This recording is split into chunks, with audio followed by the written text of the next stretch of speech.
Hello दोस्तों, आज हम अपवाह तंत्र के बारे में जानेंगे। तो आइए शुरू करते हैं अपवाह तंत्र के बारे में। हमारे देश में कहाँ कहाँ अपवाह तंत्र पाए जाते हैं, इसको कितने भागों में बांटा गया है और यह हमारे हमारे देश में कहाँ से उद्गम होती हैं और कहाँ जाके गिरती हैं। तो चलिए शुरू करते हैं। सबसे पहले हम जानेंगे अपवाह तंत्र होता क्या है। अपवाह तंत्र के बारे में जो हम बात करें कि अपवाह तंत्र वह होता है कि जहाँ पे जल का एक निश्चित धारा के द्वारा अपवाह हो, जहाँ पर एक निश्चित धारा के द्वारा अपवाह हो, यानी एक निश्चित धारा जो है बहे, धारा जो है जल का बहाव हो। इसको जो है हम 3 भागों में बांटे हैं।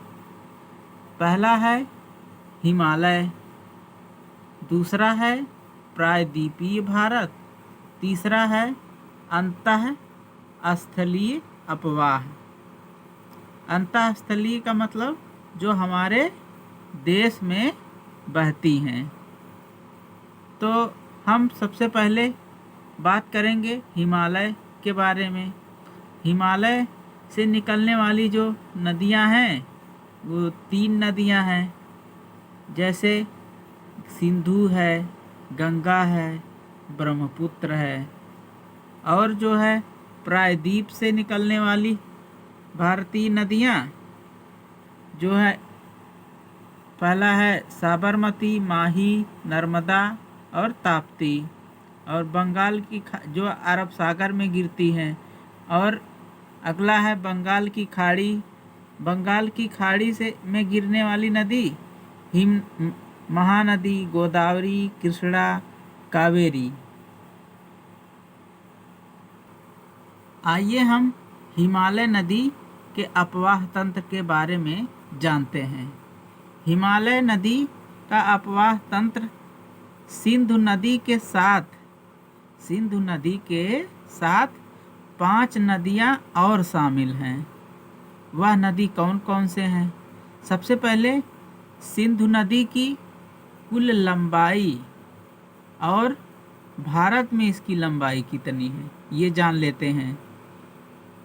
सिंधु नदी की कुल लंबाई है 2880 किलोमीटर और हमारे भारत में इसकी लंबाई 1114 किलोमीटर है।